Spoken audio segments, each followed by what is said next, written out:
small step for man, one giant leap for mankind. 소련을 꺾기 위한 미국의 초거대 군사 우주 프로젝트, 아폴로 프로젝트를 아시나요?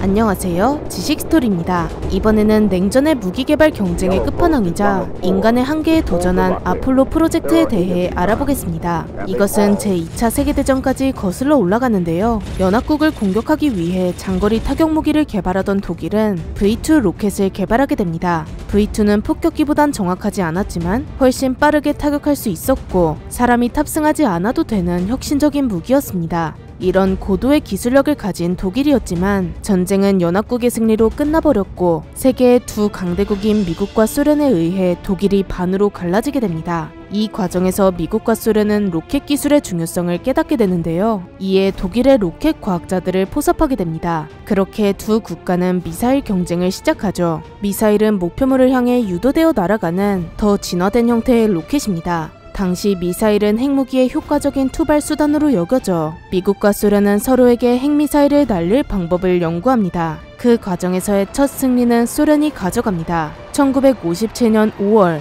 R7 세뮤르카라는 로켓을 개발해 미국 본토에 핵공격을 가할 수 있는 대륙간 탄도미사일을 개발한 것이죠. 뒤이어 10월 4일 소련은 스푸트니크 1호 인공위성을 우주로 쏘아 올리며 인간이 우주 궤도에 올린 최초의 구조물이라는 기록을 세웠습니다. 그야말로 미국이 참패를 겪고 있었죠. 이것을 지켜보던 미국은 발끈하며 어떻게든 우주 경쟁에서 소련의 코를 짓눌러주리라 다짐했습니다. 그렇게 소련의 인공위성이 올라간 지 3개월도 지나지 않아 미국은 익스플로러 1호를 발사해 인공위성을 궤도 위로 올리는 데 성공했는데요. 사실 이 과정도 순탄치가 않았습니다. 미국은 스푸트니크 1호 발사 소식을 듣자마자 선두를 빼앗겼다는 생각에 과거부터 준비하던 뱅가드 로켓을 빠르게 마무리지어 발사를 감행했고 그 결과는 매우 참혹했습니다. 몇 미터 올라가지도 못하고 그대로 꼬꾸라져서 터져버렸죠. 전 세계로 생중계되던 이 방송은 미국을 망신시키기에 충분했습니다. 이후 미국은 소련을 이기기 위해 수단과 방법을 가리지 않았고 미 육해공군에서 따로 진행하던 로켓 개발 사업을 하나로 합쳐버립니다. 그리고 우주 관련 개발을 전담하는 기구를 신설하는데 이것이 그 유명한 나사입니다. 미국은 곧바로 머큐리 계획을 시작하며 우주로 인간을 보내기 위해 노력했는데요. 소련이 먼저 인공위성을 보냈다면 우리는 사람을 보내자는 발상이었죠. 이때 나치 독일의 로켓 과학자였던 베르너 폰 브라운을 나사로 영입해 마셜 우주 비행센터의 총책임자로 앉혀버립니다. 과거 나치 독일의 일원을 총책임자 자리에 올릴 만큼 미국은 급한 상황이었죠. 여기서 가장 먼저 해결할 부분은 우주로 간 사람이 생존할 수 있도록 만드는 것입니다. 먼저 햄이라는 침팬지를 로켓에 태워 우주로 보내버리는데요. 1961년 1월 31일 침팬지를 태운 로켓이 16분 39초라는 짧은 시간 동안 비행을 마치고 무사히 돌아오게 됩니다. 로켓만 잘 만들면 우주에서 살 수 있다는 것이 증명되는 순간이었죠. 하지만 이때 미국에게 비극적인 일이 찾아옵니다. 미국은 겨우 침팬지를 우주로 보낸 지 3개월밖에 안 된 시점 소련에서 세계 최초의 우주 비행사 유리 가가린이 우주로 나간 것입니다. 이것마저 선두를 뺏겨버린 미국은 절망에 빠지게 되죠. 미국은 계획을 대폭 수정하는데요. 사람을 우주에 보내려던 머큐리 계획을 대폭 축소하고 새로운 목표를 밝힙니다. We choose to go to the moon. We choose to go to the moon in this decade and do the other things, not because they are easy, but because they are hard. 60년대가 8년도 남지 않은 1962년 9월 12일에 미국은 사람을 달에 보내기로 선언합니다. 그 유명한 아폴로 프로젝트가 수립되죠. 미국은 지금까지 소련에게 계속 패배해왔기 때문에 정말 혼을 갈아넣기로 다짐하는데요. 국가 예산의 4% 이상과 40만 명 이상의 과학기술 인력을 투입하기로 결정합니다. 60년대 초를 기준으로 23조 원에 달하는 금액이 투입되었는데 현재 가치로 1000조 원에 달하는 금액입니다. 이제 돈과 인력은 준비됐고 사람을 달로 보내기 위해선 로켓 외에 핵심 기술이 하나 필요한데요. 바로 도킹 기술입니다. 로켓이 곧장 달로 발사된다면 바로 달에 착륙할 수 있는 것이 아닙니다. 로켓에 있는 궤도선과 착륙선이 분리되면 궤도선은 달을 돌고 있고 착륙선만 달에 내려갔다가 다시 올라오는 것이죠. 그럼 여기서 무사히 궤도선과 착륙선을 분리해야 하고 착륙선이 달에 착륙했다가 다시 궤도선으로 올라가면 궤도선과 합쳐 지구로 돌아와야 합니다. 이때 둘을 무사히 연결하는 기술이 도킹입니다. 하지만 이런 시도를 해본 적이 없으니 대체 어떻게 해야 할지 감도 잡히지 않는 상황이었죠. 우주의 비행체들은 총알과는 비교도 안 되는 빠른 속도로 비행하는데요. 따라서 조금이라도 오차가 생기면 비행사들은 목숨이 위험해집니다. 어떻게 목숨을 부지한다 한들 우주 미아가 되어버리죠.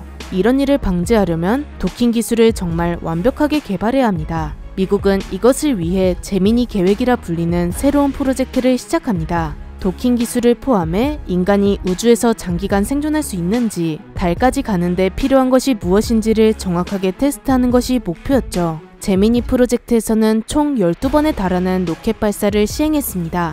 이 프로젝트에는 미국의 우주 비행사인 닐 암스트롱과 버즈 올드린도 참가하게 됩니다. 그렇게 1965년 제미니 4호에선 우주 유영을 하는데도 성공하는데요. 그리고 제미니 6호와 7호는 우주에서 정상적으로 랑데부하는 데 성공합니다. 랑데부는 도킹을 하기 위해 필요한 기술로 두 개의 우주선이 같은 속도로 비행해서 초근접하는 것을 말하는데요. 제미니 6호와 7호는 무려 30cm까지 접근했죠. 그 다음에 발사된 제미니 8호는 랑데부를 넘어 도킹까지 성공합니다. 성공적으로 임무를 완수한 우주 비행사들은 미국의 국가적인 영웅으로 추대되어 열렬한 환영을 받게 됩니다. 그들은 소련이라는 거대한 적에게 맞서 목숨을 걸고 미국을 지키는 국가적인 영웅 그 자체였습니다. 이 모든 시도들은 모두 아폴로 프로젝트를 위한 발판이었는데요. 제미니 계획이나 머큐리 계획에서 얻은 노하우와 기술을 토대로 인간을 달에 보내는 것이 바로 아폴로 프로젝트입니다. 사실 여기서 달에 보내는 게 끝이 아니었습니다. 이참에 소련을 완전히 꺾어버리려고 달에 탐사기지를 건설할 계획까지 세워두었죠. 미국은 총 20번의 발사를 진행하기로 하는데요. 9번째에서는 달에 사람이 도착하고 그 뒤로 11번의 탐사선을 더 보내 최종적으로 달에 탐사기지를 만들 생각이었습니다. 한마디로 미친 계획이죠. 아폴로가 다른 프로젝트와 달리 차별화된 부분이 또 있었는데 바로 로켓이었습니다. 머큐리 계획이나 제미니 계획은 둘 다 기존에 있던 로켓 중 가장 적합한 로켓을 가져다 썼는데요. 즉 핵미사일을 쏘는 기존의 ICBM을 갖고 와서 핵탄두 대신 사람을 태운 것입니다. 하지만 아폴로는 다릅니다. 오로지 달을 가기 위한 전용 로켓을 만들었죠. 이렇게 탄생한 로켓이 세턴입니다. 아폴로 프로젝트가 실패하면 아무 곳에도 쓸 수 없는 로켓이기 때문에 미국은 정말 이 계획에 목숨을 걸었다는 의미입니다. 그동안 국가 예산의 4%를 매년 쏟고 40만 명을 굴린 것도 모두 수포가 될 수 있다는 말이죠. 이렇게 나사가 나라의 존망을 걸고 행복회로를 돌리고 있을 때 국회에서 제동을 거는데요. 지금 소련 잡겠다고 나라를 말아먹을 셈이냐며 18에서 20호의 예산을 날려버렸고 그렇게 달 탐사 기지 건설은 무산됩니다. 결국 아폴로 프로젝트의 목표는 유인 달 탐사 수준으로 변경되죠. 아무튼 아폴로 계획이 본격적으로 진행되면서 앞서 설명한 세턴이라는 로켓이 등장하는데 세턴은 크게 세턴 1B와 세턴 5로 나누어집니다. 세턴 1B는 한마디로 실험용 로켓인데요. 실전에 쓰일 F1 엔진을 검증하고 또 최종 로켓을 위한 비행 데이터를 수집하는 용도입니다. 이런 테스트를 거쳐 세턴 5라는 최종 단계의 로켓을 만들 계획이죠. 그 시작은 바로 아폴로 1호입니다. 그런데 1967년 1월 27일 세턴 1B를 테스트하던 도중 갑자기 우주선에 화재가 발생했는데요. 미국은 사람이 탑승하는 우주선 내부에 산소를 100% 채워넣는 게 보통인데 전선에서 스파크가 튀면서 그대로 모든 게 타버립니다. 우주비행사들은 탈출을 위해 문을 열려고 시도했지만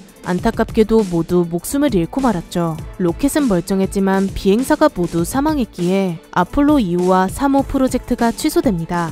미국은 절망을 느꼈지만 60년대에 달을 가겠다는 케네디의 의지를 이어 다음 계획을 속행했습니다.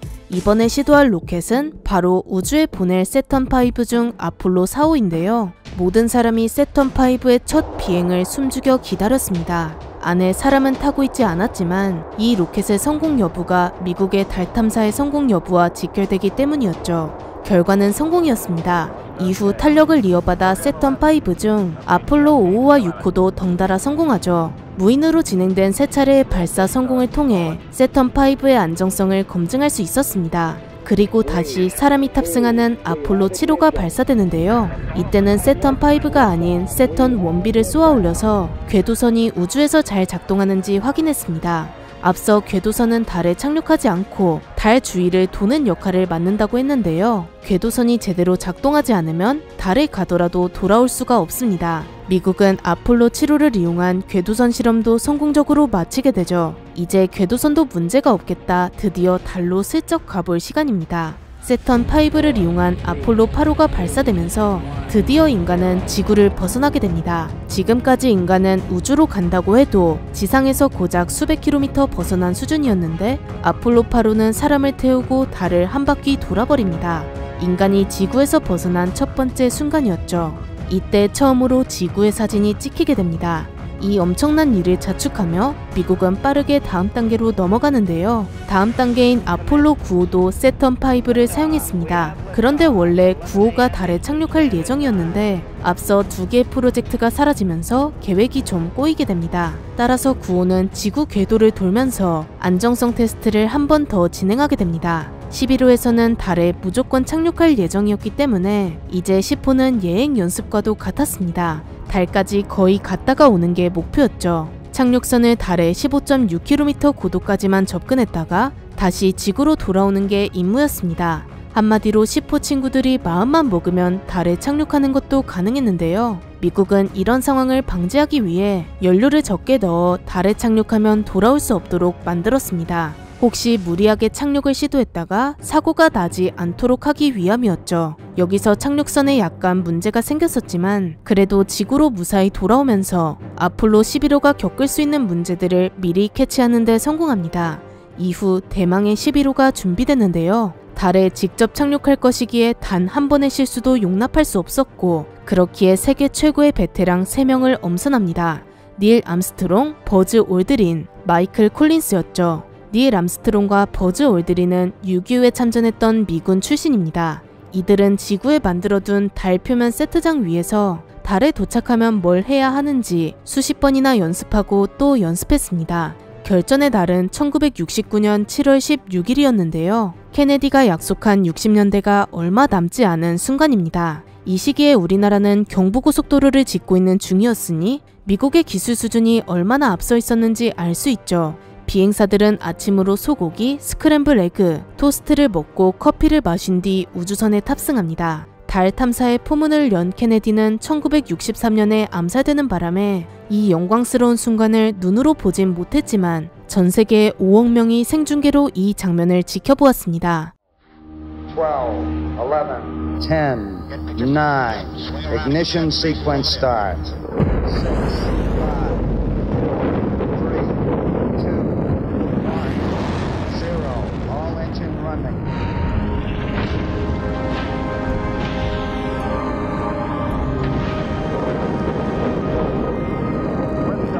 We have a liftoff, 32 minutes past the hour. Liftoff on Apollo 11. 13시 32분 0초, 인류 역사상 가장 위대한 화염이 솟구치며 성공적으로 하늘로 날아오릅니다. 그들은 4일 동안 날아 1969년 7월 20일 달에 착륙할 준비를 하게 됩니다. 궤도선과 착륙선이 분리되며 궤도선에는 마이클 콜린스가 남았고 닐 암스트롱과 버즈 올드린만이 착륙선에 탑승하게 됩니다. 하지만 여기서 위기가 닥치는데요. 착륙할 땅이 고르지 않아 한참을 방황하다가 연료가 30조 분량도 남지 않은 그 순간 닐 암스트롱이 착륙선을 수동으로 조종해 달에 착륙하죠. 위기를 극복한 그 착지는 여태껏 인류의 그 어떤 시도보다 위대했고 동시에 인류의 한계를 극복하는 순간이었습니다. 착륙 후 2시간 동안 내릴 준비를 하고 나서 해치가 열리고 사다리가 내려가는데요. 이후 인류의 위대한 첫발은 닐 암스트롱이 내딛게 됩니다. It's one small step for man, one giant leap for mankind. 암스트롱이 내린 뒤 착륙선에 남아있던 버즈 올드린도 20분 뒤에 달을 밟으며 이 둘은 2시간가량 달을 돌아다닙니다. 사진도 찍고 성조기도 꼽고 미국의 승리를 전 세계에 홍보하면서 경쟁국이었던 소련을 기리는 기념품도 두게 됩니다. 바로 세계 최초의 우주인 유리 가가린을 기리는 기념품이었죠.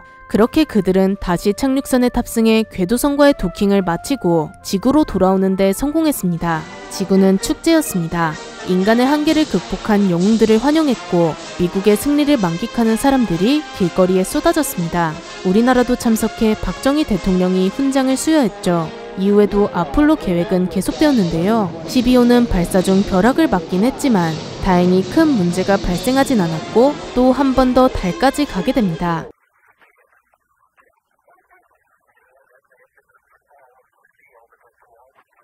다음 13호에서는 산소통이 터지는 문제가 발생하면서 달까지 가지는 못했지만 지구로 무사히 복귀했고 14호는 13호가 착륙하지 못한 지점으로 가서 무사히 13호의 임무를 완수합니다. 15호는 무슨 자동차도 가지고 가서 달 위를 질주하는 수준에 이르렀죠. 그 뒤를 이은 16호와 17호도 무사히 달에 착륙합니다. 17호는 무려 3일에 달하는 시간 동안 달을 돌아다니며 여러 활동을 했는데요. 달에 있는 표본도 채취하고 드라이브도 좀 하고 이런저런 실험을 하고 돌아왔죠. 이것이 인류의 마지막이었습니다. 1972년 17호를 마지막으로 지금까지 달에 간 사람이 한 명도 없는데요. 미국 입장에서는 이 정도 보여줬으면 됐지 이후로도 계속 달에 가는 것은 돈 낭비였습니다.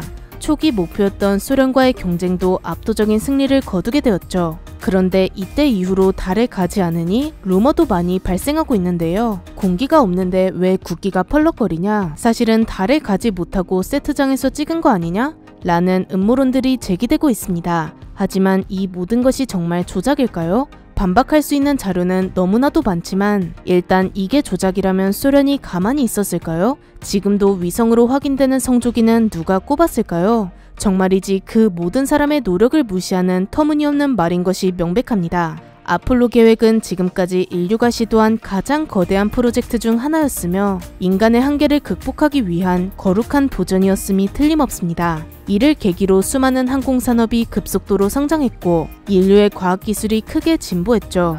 이렇게 미국의 달 정복 계획, 아폴로 프로젝트에 대해 알아보았는데요. 영상이 유익하셨다면 구독과 좋아요 부탁드립니다. 감사합니다. 지식 스토리였습니다.